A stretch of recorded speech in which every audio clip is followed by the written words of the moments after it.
આ દિવાળીના તહેવારમાં આપણી હેલ્થ કઈ રીતે સારી રાખવી. તો એના માટે ઘણા બધા પ્રશ્નો પણ આપણા મનમાં છે.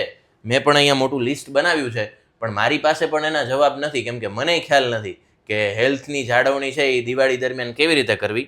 તો એના જવાબ આપવા માટે એક વિશેષ વ્યક્તિ અહીંયા તમને ફ્રેમમાં દેખાય છે, ડૉક્ટર વંદન કાનાબાર, કે જેઓ ફિઝિશિયન છે અને મેટાબોલિક ડિસીઝ જેટલા પણ છે એના એક્સપર્ટ છે. એ આપણને જવાબ આપવાના છે. વંદનભાઈ, સ્વાગત છે. Thank you.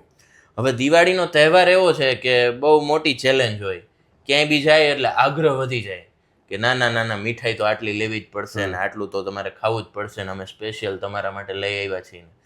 હવે એ બધું દિવાળી દરમિયાન છે, મીઠાઈ, જંક ફૂડ, ફાસ્ટ ફૂડ એટલું બધું વધી જતું હોય, પણ એ ખ્યાલ નથી હોતો કે આ બધું ખાય છે તો શરીર ઉપર એની શું અસર થશે. સાચી વાત છે તમારી, કારણ કે આપણી એક પ્રણાલી છે કે આપણે આપણી લાગણીની અભિવ્યક્તિ એ સામેવાળી વ્યક્તિને ખવડાવીને કરતા હોઈએ છીએ. તો ખાસ કરીને જ્યારે તહેવારનો ઉત્સવ હોય, આનંદનો ઉત્સવ હોય, ત્યારે આપણે જે આગ્રહ કરતા હોઈએ છીએ, તો ક્યારેક એક ગુલાબ જાંબુમાં વાંધો નથી, પણ ઘણીવાર એકના જ્યારે 10 થઈ જાય છે ત્યારે શરીરને નડતું હોય છે. કારણ કે સાયન્સ મુજબ જ્યારે તમારી શુગર 100 ગ્રામ જેટલી એક્સ્ટ્રા શુગર વધે છે બોડીમાં, તો સામે તમારું જે બેડ કોલેસ્ટ્રોલ છે, ટ્રાઇગ્લિસરાઇડ, એનું લેવલ પણ 10 થી 20 ગ્રામ જેટલું વધી જતું હોય છે. સાથે સાથે એ એક્સેસ શુગરને પચાવવાનો અને એને શરીરમાં પ્રોસેસ કરવાનો બોજો છે એ પણ લીવરને, આંતરડાને, એ બધાને આવતું જ હોય છે. અને સાથે સાથે જોવા જઈએ તો સાથે બીજો જે તેલી ખોરાક છે, ઊંઘ છે એ કપાઈ જતી હોય છે, અહીંથી ત્યાં જવું તો શરીરનો આરામ, તો ઘણીવાર આ બધી વસ્તુઓનું સંક્રમણ થઈ અને શરીર ઉપર વિપરીત અસર દેખાડતું હોય છે. પણ મોટે ભાગે થતું હોય છે એવું કે ક્યાંય બી જઈએ, જેમ કે બેસવા મહેમાનને ત્યાં, તો કહે કે ભાઈ મીઠાઈ લ્યો ને આ લ્યો ને, જમવામાં આગ્રહ હોય ને, તો કેટલી માત્રામાં એ મીઠાઈનું પ્રમાણ રાખવું કે તો નુકસાન ન કરે. આમ જેમ પેલા વાત થઈ કે ઘણીવાર તમે કેટલી મીઠાઈ જમો છો, આગ્રહને કેટલું માન આપો છો, એ તમારા પ્રેમ સાથે સંકળાયેલું હોય છે. એટલે તમે ઘણીવાર ના ન પાડી શકો. પણ મારી દ્રષ્ટિએ ખવડાવવું જોઈએ, પણ મીઠાઈ જ ખવડાવી એવું જરૂરી નથી. કોઈક મારા જેવા હોય તો એને તીખું ભાવતું હોય તો એને તીખું જમાડો, કોઈક ફ્રૂટના શોખીન હોય તો એને ફ્રૂટ જમાડી શકાય. ઘણીવાર મીઠાઈમાં પણ આપણે ઓલ્ટરનેટિવ મીઠાઈ એવી રીતે ચૂઝ કરી શકીએ. એમાં પણ ખાસ કરીને જે લોકોને શુગર છે કે કોલેસ્ટ્રોલ છે, કે પ્યોરલી શુગર કે ચાસણીવાળી મીઠાઈઓ કરતા જો આપણે ખજૂર પાક છે કે જેમાં નેચરલ શુગર છે, કે ઘણીવાર અંજીરની પણ અમુક એવી મીઠાઈ હોય છે, ડ્રાયફ્રૂટની એવી મીઠાઈ હોય છે કે એમાં નેચરલ શુગર બધી રહેલી હોય છે, તો એવી મીઠાઈને આપણે પ્રિફર કરી શકીએ છીએ. સાથે સાથે બને એટલી કદાચ દૂધવાળી આપણે કોઈ મીઠાઈ લઈએ છીએ તો એને પણ એક સીમિત માત્રામાં આપણે લઈ શકીએ કે જેમાં બહુ ચાસણીનું કે એનું પ્રમાણ ન હોય, પણ પ્લેન થોડું કદાચ સાકરવાળું દૂધ હોય તો લઈ શકીએ. કે ગુલાબજાંબુ ખાવ છો તો કદાચ 1 ગુલાબજાંબુ ખાવ, 10 ગુલાબજાંબુ ન ખાવ. એટલે ખાસ તો દર્શકોને એ કહેવાનું કે ઓલું મહેમાન એમ કે ભાઈ આવડું મોટું બોડી છે, એમાં 2 બટકાનો ખબર ન પડે, પણ એ ખબર પછી પાછળથી પડશે જો બીમાર પડશો તો. અને તમે મીઠાઈની વાત કરી સર, તો એક સવાલ એ થાય કે બજારમાં પણ અત્યારે અવનવી બધી મીઠાઈઓ મળે છે અને ઘણા લોકો ઘરે પણ મીઠાઈ બનાવતા હોય, તો એ બંને મીઠાઈમાં શું ફેરફાર કઈ હોય અને વધારે હેલ્ધી કઈ? ખાસ અત્યારે તહેવારમાં જોવા જાવ તો ઘણીવાર બધી જે પૂર્વ તૈયારીઓ બનાવવાની હોય એ ઘણીવાર 15-20 દિવસ પહેલાથી થઈ જતી હોય છે. તો નેચરલ વસ્તુ છે કે જે કોઈ પણ નેચરલ વસ્તુ છે એ એટલો લાંબો ટાઈમ સચવાયેલી નથી રહેવાની. એને તમારે સાચવવા માટે પ્રિઝર્વેટિવ્સ છે કે કંઈ એડિટિવ્સ છે ઉમેરવા પડતા હોય છે. તો પ્રિફર એવું કરીએ કે એડલ્ટ્રેટેડ વસ્તુઓ એ આપણે ન ખાઈએ. એડલ્ટ્રેટેડ એટલે કે જેને નેચરલ કરતાં કોઈ પણ એમાં વધારે, પછી એ કોઈ કલર છે, ફૂડ ડાય છે, વનસ્પતિ ઘી છે, પામ ઓઇલ છે, કે ઇવન કોઈ બીજા એના માટે પ્રિઝર્વેટિવ છે, સ્ટાર્ચ છે, ઘણીવાર અમુક જગ્યાએ ધ્યાન ન રાખતા હોય તો ડિટર્જન્ટ પાવડર છે, કે ઇવન એવા પણ એડિટિવ્સ અમુક જગ્યાએ વપરાતા હોય છે. તો એ બધું એવોઇડ કરીએ. ઘરે બનાવેલું છે તો વિશ્વસનીય છે અને એમાં જે શું નાખેલું છે એ આપણને ખબર છે, તો એ આપણે પ્રિફર કરવાનું પસંદ કરીએ. કદાચ બહારથી લઈએ અને ઘરે અનુકૂળ નથી આવતું તો પણ જે આપણી રિલાયેબલ ટ્રસ્ટેડ શોપ હોય ત્યાંથી લેવાનો આગ્રહ રાખવો. અને હવે તો કદાચ અત્યારે ક્લાઉડ કિચન અને હોમ કુકિંગના જમાનામાં ઘણા બધા બહેનો પોતે જાતે પણ ઘરે બનાવતા હોય છે અને પછી એ બહાર છે એ આપતા હોય છે, તો એ પણ આપણે પ્રિફર કરી શકીએ. અને ખાસ માનો કે જેમ કે હેલ્ધી લોકો હોય તો હજી તો એને કદાચ થોડો વાંધો ન આવે, પણ જેને પહેલેથી જ બીમારી છે, ડાયાબિટીસ હોય કે બીપીની બીમારી હોય, તો એને દિવાળી દરમિયાન ખોરાક કેવા પ્રકારનો લેવો, શું કાળજી રાખવી? મોટે ભાગે થતું એવું હોય છે કે આમાં બંને વસ્તુનો રોલ આવી જતો હોય છે. એક મીઠાઈનો રોલ આવી જતો હોય છે, બીજો ફરસાણનો રોલ આવી જતો હોય છે. કારણ કે મીઠાઈમાં જો સંયમ નહીં રહી તો શુગર વધવાનું છે, ફરસાણમાં સંયમ નહીં રહી તો કોલેસ્ટ્રોલ વધવાનું છે. બધાની સિનર્જેસ્ટિક ઇફેક્ટથી સાથે બીપી, શુગર, કોલેસ્ટ્રોલ બધું છે ડિસ્ટર્બ છે એ થવાનું જ હોય છે. તો ખાસ કરીને દિવાળી દરમિયાન જે લોકોને ઓલરેડી બીમારી છે તો એ લોકોએ માત્રા ઉપર નિયંત્રણ તો રાખવું જ પડશે કે બને એટલી જે ગળાશ, પછી એ કોઈ પણ ગળાશ હોય, પછી એ ખાંડ છે, સાકર છે, મધ છે કે ગોળ છે, ડાયાબિટીસ માટે તો બધું સરખું જ છે. એટલે જેમ આપણે વાત થઈ કે જે નેચરલ શુગર હોય, ખજૂરની શુગર છે કે ઇવન ઘણીવાર ફ્રૂટ્સ છે, એના ઉપર એ લોકો થોડું વધારે આગ્રહપૂર્વક લઈ શકે છે. તળેલી વસ્તુઓમાં પણ એ જ રીતે થોડો સંયમ રાખીએ. એમાં પણ હવે મોડર્ન માર્કેટમાં છે એ બેગ્ડ ફૂડ પણ ઘણું મળતું હોય છે કે હોય ફરસાણ જ પણ તેલમાં ન તળેલું હોય અને એની બદલે બેક કરેલું હોય, ઓઇલ ફ્રી હોય, તો એને પણ પ્રિફર કરી શકીએ છીએ અને એનાથી સેલિબ્રેટ આપણે પરિવાર સાથે કરી શકીએ છીએ. અને ખાસ તો તમે બધા જે સૂચનો આપ્યા કદાચ એનું પાલન કરે તો બહુ સારું જ છે, હેલ્થ સારી જ રહે. પણ કદાચ ખવાઈ ગયું વધારે મીઠું કે વધારે તેલવાળું તો પછી શરીરને સંતુલિત કઈ રીતે રાખવું? 2-3 વસ્તુ એના માટે કરી શકાય છે. કારણ કે જ્યારે વધારે પડતું શુગરવાળું અથવા તો તેલવાળું ખવાઈ જાય છે ત્યારે ઘણીવાર પેટમાં જે ડિસ્ટર્બન્સ થતું હોય છે તો આઈડિયલી લોકો એવું કરતા હોય છે કે ગેસ એસિડિટીની ગોળીઓ ખાધે રાખે અને બધું ખાવા ઉપર પણ નિયંત્રણ ન રહેતું હોય. પણ એનો ઉપાય એવો છે કે અમુક જે નેચરલ ઉપાયો છે કે ભાઈ જીરાવાળું પાણી પી લો, થોડુંક પલાળેલી કાળી દ્રાક્ષ છે એ લઈ લો, ઘણીવાર જરૂર પડી ઈસબગુલ પણ લઈ શકાય છે, લેમન વોટર પણ લઈ શકાય છે. પ્લસ તમે ખાઈ અને પછી છે એ 15-20 મિનિટ છે એ વોકિંગ કરી લો. કારણ કે એનાથી ફાયદો એ થતો હોય છે કે જમ્યા પછી જે શુગરની સ્પાઇક આવતી હોય છે તો તમે સામે વોકિંગ કરો છો તો બેઝિકલી એનર્જી વાપરો છો, તો એ જે શુગરની સ્પાઇક છે એને તમે થોડીક ડાઉન કરી શકો છો. અને સાથે સાથે મૂવમેન્ટ સાથે આંતરડાને પણ મૂવમેન્ટ મળે એટલે એનાથી પણ પાચનમાં થોડો ટેકો મળી રહેતો હોય છે. અને ખાસ કરીને દિવાળી દરમિયાન તો શું છે કે બધાના ઘરે બેસવા જવાનો આપણે ત્યાં રિવાજ હોય કે સગાવાલા જેટલા પણ માનો કે રાજકોટમાં રહેતા હોય તો બધાના ઘરે જવાનું જ. તેમાં સૌથી વધારે ચિંતા છે ને એક તો બાળકોની હોય ને બીજી વડીલોની, કેમ કે બાળકોને મીઠું બહુ ભાવે, ઘણા વડીલો હોય કે એને પણ મીઠું ખાવાનું વધારે એમ કે ભાવતું હોય એમ. તો બાળકો અને વડીલો આ બંનેના બીમાર થવાના ચાન્સીસ વધી જતા હોય છે, તો એમને શું ધ્યાન રાખવું? ખાસ કરીને પહેલાં બાળકો માટે વાત કરીએ તો બાળકોને બેઝિકલી મીઠાશમાં રસ હોય છે. બાળકોને આપણે પહેલેથી થોડી એવી ટેવ પાડેલી હોય કે ભાઈ ચોકલેટ છે, મીઠાઈ છે, એટલે એના મગજમાં એ સેટ થઈ ગયું છે કે આ મીઠું છે અને એ શુગર જે મીઠાશ છે એને કારણે એના બોડીમાં, એના બ્રેઇનમાં એવી સિગ્નલ જતી હોય કે એનાથી એને ક્રેવિંગ વધે. તો સાવ તો કદાચ તમે રોકી નથી શકવાના, પણ થોડુંક સંયમમાં રાખીએ અને સામે એને ઓલ્ટરનેટિવ આપી દઈએ કે જેમ આપણે વાત કરી કે ઘણા ચોકલેટ કોટેડ ખજૂર માર્કેટમાં મળતા હોય છે. તો બેઝિકલી એમાં ચોકલેટનું પ્રમાણ ઓછું છે જો સારા સોર્સ પરથી તમે લીધું હોય અને સામે અંદર ખજૂર છે તો બાળકને એ મીઠાશ સાથે મતલબ છે કે આ ચોકલેટ છે, તો એને ખબર નથી પડતી કે આ કોઈ બ્રાન્ડેડ છે કે પેલું છે, આ ચોકલેટ છે. સેકન્ડ કે ઘણીવાર કિશમિશ છે, કાળી દ્રાક્ષ છે, ઘણીવાર અમુક ફ્રૂટ્સ પણ હોય છે, તો બાળકોમાં બને ત્યાં સુધી એ બધું આપણે રાખીએ. સેકન્ડ કે જે બહુ ઠંડા પીણા હોય છે એનાથી પણ બહુ જ વધારે શુગરની સ્પાઇક આવી જતી હોય છે જેનાથી ઘણીવાર બાળકો ક્રેન્કી પણ થઈ જતા હોય, તો એ આપણે બને ત્યાં સુધી એવોઇડ કરીએ. એની બદલે જે નેચરલ કદાચ ઘરનું પણ લીંબુ પાણી હોય તો એ આપણે બાળકોને આપી શકીએ છીએ.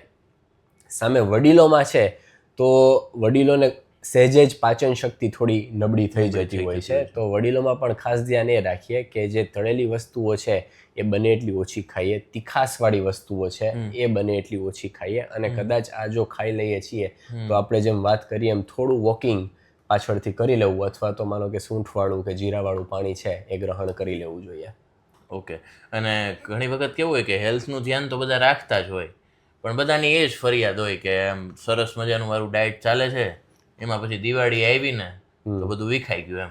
એટલે જે ડાયટ જે પ્રોપર એનો ચાર્ટ ફોલો થતો હોય પણ પછી દિવાળીમાં જે ન ખાવાનું હોય બધુંય ખાઈ લે એકારે, તો દિવાળી દરમિયાન ડાયટ જે ચાલી રહ્યું હોય એને મેન્ટેન રાખવું હોય તો શું કરવાનું? બેઝિકલી કેવું છે કે જે લોકો હેલ્થ કોન્શિયસ છે એ લોકોને ખ્યાલ હશે કે ઓવરઓલ જે તમે જમો છો અને જે શરીરને મેન્ટેન કરવા માગો છો તો એમાં 2 વસ્તુ જ મેજર રોલ પ્લે કરે છે.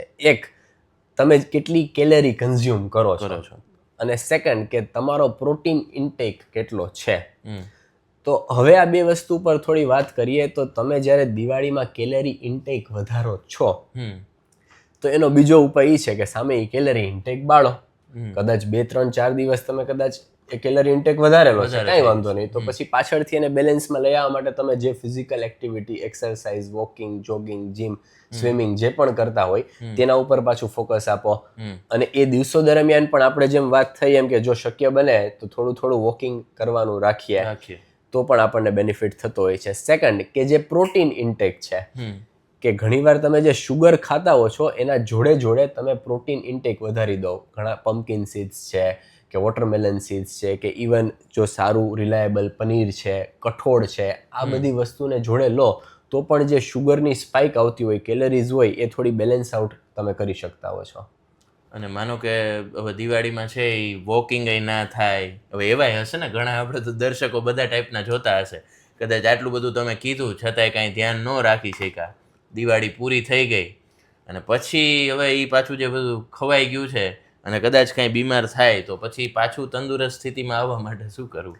આઈડિયલી તો તહેવાર છે, આનંદ કરવાનો છે અને કરવો જ જોઈએ, પણ એકવાર જ્યારે તહેવારના દિવસો પૂરા થાય પછી થોડા દિવસ માટે લાઇટ ખોરાક ઉપર વયું જવું જોઈએ કે જેમાં બહુ તીખાસ, તેલ, ચિકાસ કે ગળાશવાળો કે મેંદાવાળો ખોરાક આપણે ન લઈએ. થોડુંક ફાઇબર ઇન્ટેક એટલે વેજીટેબલ્સ છે, ફ્રૂટ્સ છે, એનો ઇન્ટેક વધારી દઈએ. વોટર ઇન્ટેક છે એ તો આપણે મેન્ટેન રાખી જ શકીએ તહેવાર દરમિયાન અને તહેવાર પછી કે એટલીસ્ટ દિવસના 14 થી 16 ગ્લાસ તો મિનિમમ આપણે પાણી લઈએ. તો આ બધું છે એ પાછળથી કરીએ તો થોડુંક ગટ છે એ આપણી બેલેન્સમાં આવી જતી હોય છે. સાથે સાથે જે ગુડ બેક્ટેરિયા છે એને સપ્લિમેન્ટ કરવા માટે આપણે કાઠિયાવાડમાં તો રીત છે જ છાશ અને દહીંની. એટલે દહીં અને છાશ એ બહુ જ નેચરલ અને સારા છે, એ પ્રીબાયોટિક્સ કહેવાય. તો એમાં એવા ગુડ બેક્ટેરિયા છે એને બૂસ્ટ મળતું હોય છે કે જેનાથી પાચન તંત્ર છે એ સારું આપણે કેળવી શકીએ છીએ. એટલે સર આ જે તમે વાત કરી એ એવા લોકો કે જેમ કહેતો કે ભાઈ તહેવાર તો માણી જ લેવાનો હોય, બીજું કાંઈ ન હોય એમાં, પછી તો ડાયટ તો છે જ ને એમ આખું વર્ષ. પણ હવે એક બધા લોકો માટે ઇન જનરલ વાત કરી દઈએ કે દિવાળીનો આનંદ પણ માણવાનો અને સાથે સાથે હેલ્થ પણ સારી રહે, તો એના માટે શું કરવાનું? ખાસ કરીને આપણે ધ્યાન એ રાખીએ કે પહેલાં તો આપણે એડલ્ટ્રેટેડ અથવા તો બહારની જે અમુક એવી ખાણીપીણી હોય જે આપણને બીમાર પાડી શકીએ એનો આપણે ત્યાગ રાખીએ, એનાથી આપણે દૂર રહીએ. સેકન્ડ, કે પાણીથી ઘણા બધા રોગો ફેલાતા હોય છે, તો ખાસ કરીને આગ્રહ એવો રાખવો કે ફિલ્ટરનું તો ખરું જ, પણ જો બહારનું હોય તો ઘણીવાર આપણે ફિલ્ટરનું અને ઉકાળેલું પાણી હોય તો એનાથી આપણે રોગોથી દૂર રહી શકીએ છીએ. કારણ કે અમુક ઇન્ફેક્શન એવા છે કે એ ખાલી ફિલ્ટરથી છે એ આપણે એને કેન્સલ આઉટ નથી કરી શકતા હોતા. એટલે ખોરાક, પાણી. થર્ડ, કે ઊંઘ છે ને એ આપણા બોડી માટે રિચાર્જ સિસ્ટમ છે. જેમ મોબાઈલને ચાર્જ કરીએ એમ આપણે સૂઈએ એટલે આપણું બોડી ચાર્જ થાય. એટલે ઘણીવાર તમે કદાચ પેલા બંનેમાં ધ્યાન નથી રાખી શકતા, પણ સામે જો ઊંઘ કોમ્પ્રોમાઇઝ થાય છે તો પણ બોડીની ઇમ્યુનિટી ડાઉન થતી હોય છે. એટલે આપણે આનંદ કરીએ પણ એટલીસ્ટ ટ્રાય એવી કરવી કે 7 થી 8 કલાકની આપણે ઊંઘ છે એ લઈ શકીએ. વાહ, એટલે આનંદ પણ માણો ને સાથે સાથે પછી દિવાળી પૂરી થાય એટલે તરત બધીની ઓફિસે શરૂ થાય, એટલે એમાં તમારે પાછી રજા ન રાખવી પડે. એના માટે સરે જે કીધા એટલે બેઝિક પોઈન્ટ્સ પણ જો ધ્યાનમાં રહે તો આપણી હેલ્થ સારી રહે. અને સર જેમ કે વધારે મીઠાઈ ખવાઈ જાય, એડલ્ટ્રેટેડ ફૂડ તમે કીધું, પછી બહારનું ખાવા પીવાનું, પાણી પણ આપણે અલગ અલગ જગ્યાએ ક્યાંક બહાર નીકળ્યા હોય ફરવા તો હોટલે ઊભા રહે તો ત્યાં પાણી પીતા હોય, તો આ જે બધું બહારનું ખાવા પીવાનું છે એનાથી સૌથી વધારે મેજર કયા રોગ થતા હોય? મોટે ભાગે જ્યારે આ તહેવારોની સિઝનમાં ખાવા પીવા ઉપર જ્યારે સંયમ ન રહેતો હોય અને બહારનું હોય ત્યારે મોટે ભાગે હિપેટાઇટિસ A, હિપેટાઇટિસ E અને ટાઇફોઇડ આપણા એરિયામાં મુખ્યત્વે આ બીમારીઓ થતી હોય છે. બાકી કોલેરાને એ પણ ઘણીવાર થઈ શકતું હોય છે. તો આ એવી બીમારીઓ છે કે જેનાથી આખું પાચન તંત્ર છે એ ખોરવાઈ જાય છે. ઝાડા છે, ઉલટી છે, ઘણીવાર લીવરને શ્રમ આવે, કમળો થાવો, તાવ આવો, આ બધા પ્રશ્નો આવતા હોય છે. અને ખાસ કરીને બહાર નીકળ્યા હોય ત્યારે તો કાંઈ ઓપ્શન ન હોય, કેમ કે બહાર જમવું તો પડે જ. પણ હવે અત્યારનો સૌથી મોટો પ્રશ્ન એ છે કે માનો કે કોઈ એક્સપર્ટ્સ હોય કે જે આ ફૂડનું ને બધું ફૂડ ડિપાર્ટમેન્ટવાળા હોય, એ લોકોને તો ખબર હોય, ચેકિંગ કરતા હોય એ લોકો, પણ એક લેમેન તરીકે આપણે જ્યારે ક્યાંય બહાર જઈએ છીએ તો આપણે કઈ રીતે ઓળખવું કે આ જે કે આપણે જે ખાઈ રહ્યા છીએ ફૂડ છે એ ખરાબ તેલમાંથી બનાવાયું છે કે પડતર છે, વાસી છે, એવી રીતે? મોટે ભાગે કંઈ પણ મીઠાઈ કે તમે જુઓ વસ્તુ ખાદ્ય ખોરાક ત્યારે બહુ વધારે રૂડું રૂપાળું લાગે ને મેકઅપ કરેલું એટલે સમજવાનું કે એમાં ડાઈ છે એ પ્રમાણે નાખવામાં આવેલી છે અને સેડલી ઘણી બધી એવી ડાઈ અત્યારે માર્કેટમાં મળતી હોય છે કે જે યુકેમાં અને યુરોપિયન કન્ટ્રીઝમાં કમ્પ્લીટલી બેન્ડ છે પણ આપણા ઇન્ડિયામાં એલાઉડ છે યુઝ કરવી. તો આ બધી અમુક ડાઈ એવી છે કે જે તમારા પેટને ડિસ્ટર્બ કરે છે, તમને ઝાડા કરી શકે છે, શરીરમાં એલર્જીસ, કારણ કે એલર્જીનું પ્રમાણ પણ હવે ખૂબ વધી જાય છે એટલે એ ખંજવાળાવાથી માંડીને વારંવાર શરદી થવું એ પણ એલર્જીનો જ ભાગ ગણાય છે. એ પણ વધારે પ્રેસિપિટેટ થતી હોય છે અને લીવરને પણ એ શ્રમ આપતી હોય છે. તો બહુ એવું આર્ટિફિશિયલી આપણને બહુ કંઈ ચળકતું લાગે, બહુ વધારે બ્રાઇટ કલર્સનું હોય તો બને ત્યાં સુધી એ વસ્તુ એવોઇડ કરવી. સેકન્ડ કે જે નેચરલ ઘી છે તો એ ઠંડા વાતાવરણમાં જામી જાય છે. તો સામે જ્યારે વનસ્પતિ ઘી હોય છે તો એ એટલું જામતું નથી, એ થોડુંક ઠંડીમાં પણ લિક્વિફાઈડ જ રહેતું હોય છે. તો એ પણ આપણને એના ઉપરથી ખ્યાલ આવી જતો હોય છે કે બહુ વધારે પડતી ચીકાશ હોય અથવા તો ઠંડામાં પણ લિક્વિફાઈડ છે એ રહેતું હોય તો એને આપણે અવોઇડ કરીએ. થર્ડ કે ઘણીવાર અમુક વસ્તુ તમે ખાવ કે ગ્રહણ કરો તો અમુક તમને ફ્રેગ્રન્સ સ્મેલ જ આવી જતી હોય કે ભાઈ આમાં કંઈક આમ પરફ્યુમ જેવી સ્મેલ આવે છે. સેકન્ડ કે ભાઈ સ્વાદ છે તો એમાં પણ ઘણીવાર આફ્ટર ટેસ્ટ બીટર અથવા મેટાલિક ટેસ્ટ છે એ ઘણીવાર પાછળથી થોડો સ્વાદ આપણને ખ્યાલ આવતો હોય. તો આ એવી વસ્તુઓ છે કે એ આપણને થોડુંક આઈડિયા આપી દેતું હોય છે. ઓકે. અને જેમ પાણીથી તમે વાત કરી કે પાણી દૂષિત આવી જાય તો જે આ અત્યારે ખાસ કરીને ટાઇફોઇડ ને ડાયરિયા ને એના કેસીસ વધતા હોય છે કેમ કે અત્યારે પાછી ઋતુ પણ બદલાય છે. તો એ પાણીથી થતા જે રોગો છે એને અટકાવવા માટે શું કરી શકાય? આઈડિયલી તો ટ્રસ્ટેડ સોર્સમાંથી આપણે પાણી લઈએ. બહાર જઈએ છીએ તો બને ત્યાં સુધી બોટલડ વોટર જે આવતી હોય રિલાયેબલ એના આપણે પાણી લઈએ. સેકન્ડ કે બાકી જે પાણી છે એને ઉકાળવાથી છે ને મોટાભાગના 99% કીટાણુઓ નાશ પામી જતા હોય છે. એટલે પાણી છે એ આપણે ઉકાળેલું હોય તો વધારે આપણા માટે સારું છે. અને બાકી મિનરલ વોટર છે એ પીએ જ્યાં ત્યાં છે આપણને જ્યાં લાગે કે હાઇજીન મેન્ટેન નથી થતું.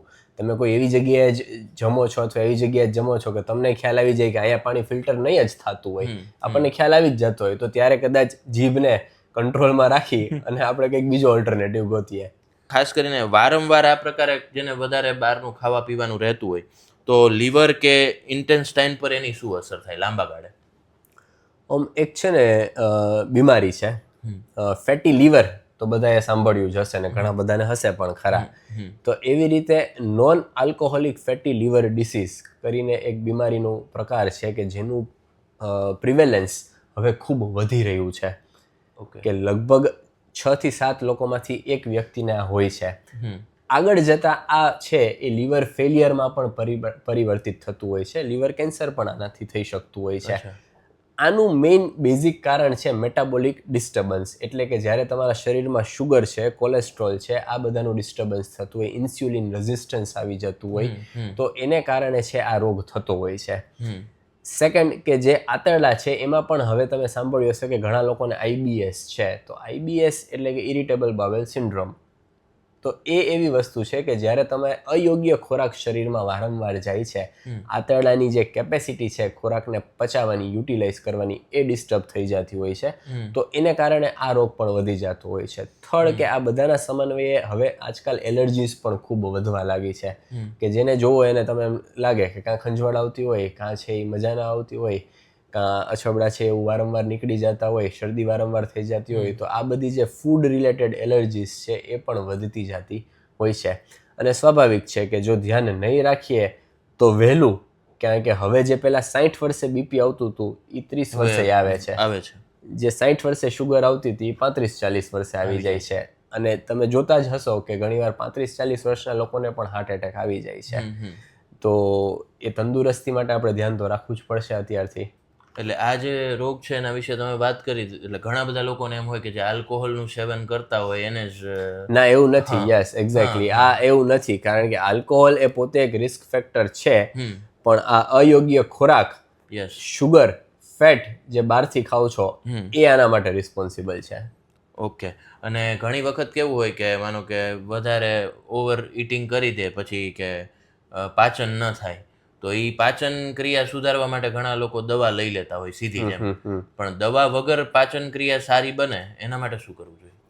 આઈડિયલી તો જે આપણે ખોરાક ખાઈએ છીએ એમાં ખાસ એક વસ્તુ વાત કરી દઈએ કે આપણે જ્યારે ફરસાણ ખાઈએ છીએ, ગાંઠિયાના આપણે શોખીન બધા છીએ જ, પણ મોટે ભાગે શું થતું હોય કે જ્યારે એકનું એક તેલ એ વધારે વપરાતું હોય, રેકમેન્ડેડ ઇઝ કે એકનું એક તેલ 2 કે 3 વાર જ વાપરવું જોઈએ. જ્યારે એનાથી વધારે એ તેલ વપરાય છે તો એમાં ટ્રાન્સ ફેટી એસિડ્સ કરીને એક ફેટી એસિડ જે ખરાબ કોલેસ્ટ્રોલનો ભાગ કહી શકીએ એ વધી જતું હોય છે, જેને કારણે કે જે તમારી નસોમાં બ્લોકેજ કરવા માટે રિસ્પોન્સિબલ કોલેસ્ટ્રોલ છે એનું પ્રમાણ વધી જાય છે, અને એ બ્લોકેજથી બચાવવા માટેનું જે કોલેસ્ટ્રોલ છે એનું પ્રમાણ ઘટી જાય છે. તો ખાલી કદાચ એ 2% ટ્રાન્સ ફેટી એસિડ્સ પણ શરીરમાં વધે છે ને તો પણ સામે હાર્ટ એટેક આવવાના ચાન્સીસ છે એ 15 ગણા વધી જતા હોય છે. એટલે બને ત્યાં સુધી જે તેલ છે એ 2 વારથી વધારે ઘરમાં પણ ન વાપરવું કાંઈ તળવા માટે. સેકન્ડ કે ઘરમાં પણ બને ત્યાં સુધી આપણે નેચરલ શુગર્સ છે એ યુઝ કરીએ, અને જ્યારે પણ શુગરવાળું લઈએ છીએ આપણે પ્રણાલી તો હોય જ છે કે ભાઈ દાળ આપણા ખોરાકમાં હોય છે, પણ થોડી ઘાટી દાળ લેવી, બહુ સાવ પાણી જેવી ન લેવી, કારણ કે પછી પાણીનો ભાગ વધે છે પણ સામે જે પ્રોટીનનો ભાગ છે એ નીકળી જતો હોય છે. એટલે થોડી પ્રોટીન યુક્ત ઘાટી દાળ છે એ લેવી. સલાડને સ્થાન આપવું જ જોઈએ, તમને કંઈ બીમારી નથી તો પણ આપવું જોઈએ સલાડને સ્થાન, જેથી કરીને થોડો ફાઇબર ઇન્ટેક છે એ શરીરમાં આવતો રહે. અને કંઈ પણ ફિઝિકલ એક્ટિવિટી, શરીરને તમારે જિમમાં જવું જ જરૂરી નથી, તમે વોકિંગ કરો, તમને ડાન્સ ગમે છે તો ડાન્સ કરો, સ્વિમિંગ ગમે છે તો સ્વિમિંગ કરો, કાંઈ પણ ફિઝિકલ એક્ટિવિટી શરીરને આપો. અને લાસ્ટ અને મોસ્ટ ઇમ્પોર્ટન્ટ, તમારો મોબાઈલ છે એ ડાઇનિંગ ટેબલ ઉપર મૂકો, એને તમારા પત્ની ભેગું બેડરૂમમાં ન લઈ જાઓ, એટલે ઊંઘ સારી લઈ શકો. આટલું આપણે ધ્યાન રાખીએ તો લોંગ ટર્મ આપણે સારી રીતે જીવન જીવી શકીએ. સૌથી મહત્વની વાત સર એ કરી કે ભાઈ રેગ્યુલર જે લોકો તળેલી વાનગીઓ બનાવતા હોય તો પછી તેલ કે હજી તો પાછું ફરીથી બનાવે તો તેલ પાછું લોયામાં એમનામ જ હોય એમ. એટલે એ સરે બહુ સારી વાત કરી છે, કારણ કે ઘણા બધા લોકો એ ધ્યાન નથી દેતા હોતા અને એના કારણે ઘણી બધી બીમારીઓ થઈ શકે. પછી ખાધા પછી ઉબકા આવવાના શરૂ થઈ જાય, કે પછી ડાયરિયાની તકલીફ થાય, કે પછી વોમિટ થતી હોય, તો એવે સમયે છે એ તાત્કાલિક ડૉક્ટરને મળી લેવું જોઈએ કે કોઈ પ્રિન્વેન્શન ઘરે થઈ શકે? ખાસ કરીને તહેવારના દિવસોમાં જ્યારે ઘણી બધી હોસ્પિટલ્સમાં પણ રજા હોય અને ડૉક્ટરો પણ તહેવાર મનાવતા હોય ત્યારે આપણે 2 વસ્તુ સમજવાની છે કે બહુ ઇનિશિયલી કદાચ ઉબકા કે થોડું ઉલટી જેવું થતું હોય અથવા તો પેટમાં ડિસ્ટર્બન્સ થતું હોય તો ઘણીવાર અમુક જે નેચરલ ઉપાય છે એ આપણે કરી શકતા હોય છે. ઓવર ધ કાઉન્ટર ઘણીવાર અમુક સારી મેડિકેશન્સ જે મળી જતી હોય છે ઉલટી ઉબકા માટેની, એ કામ આપી દેતી હોય છે. પણ જ્યારે તમને તાવ આવે છે, આ બધી વસ્તુ સાથે તાવ આવે છે, હાઈ ગ્રેડ ફીવર આવે છે, ઉલટી કે ઝાડા રોકાતા નથી, એકદમ સતત પાણી જેવા ઝાડા છે એ થાય છે, પેટમાં પણ સતત દુખાવો થાય છે, બ્લડ છે એ સ્ટૂલની અંદર આવે છે, તો આવી વસ્તુ જ્યારે થતી હોય ત્યારે ઘરે રાહ ન જોતા તુરંત હોસ્પિટલે જવું જોઈએ અને સારવાર લેવી જોઈએ. કારણ કે મોટે ભાગે થતું એવું હોય છે કે જ્યારે બહુ આટલો બધો પાણીનો લોસ બોડીમાંથી થતો હોય તો એને કારણે ઘણીવાર કિડની ઉપર પણ શ્રમ આવી જતો હોય છે, ઇન્ફેક્શનને કારણે બીપી પણ ઘટી જતું હોય છે, તો ઘણીવાર બહુ નુકસાનકારક સ્થિતિ થઈ જતી હોય, તો ત્યારે હોસ્પિટલે તરત પહોંચી જવું જોઈએ. ઓકે, એટલે સરે જેમ કીધું એમ દિવાળીમાં બધા ડૉક્ટરોએ બહાર ફરવા જવાના પ્લાનિંગ બનાવી દેતા હોય, કદાચ સર જવાના છો તમે સર નજીકમાં? એટલે સરે ફરવા જવાના છે, એટલે જો સરે બધી જ માહિતી આપણને હેલ્થ રિલેટેડ છે એને બહુ એકદમ સરળ ભાષામાં આપણને સમજાવી. હવે તમે બધા એ ધ્યાને લેશો તો તમે ફટાકડાએ ફોડી શકશો, બજારમાં ફરવાઈ જઈ શકશો, બહારનું પણ પ્લાનિંગ કરી શકશો ફરવાનું, અને બાકી જો માંદા પડી ગયા તો આ બધું બીજા કરે એ તમારે બધાને બેડમાં સૂતા સૂતા જોવાનું રહેશે. તો આવી સરસ મજાની ઉપયોગી માહિતી આપણને ડૉક્ટર વંદન કાનાબારે આપી. Sir, thank you so much. Thank you. આવી રીતે હેલ્થ રિલેટેડ બીજા પણ એપિસોડ્સ અમે કરતા હોઈએ છીએ, તો તમે કમેન્ટમાં એ પણ જણાવજો કે બીજા કયા વિષય પર આવી રીતે એક સારો સંવાદ થઈ શકે, અને આજનો એપિસોડ કેવો લાગ્યો તમને, સરે જે વાતો કરી તમને કેટલી ઉપયોગી બની શકે એમ છે એ કમેન્ટમાં જરૂરથી જણાવજો. નમસ્કાર.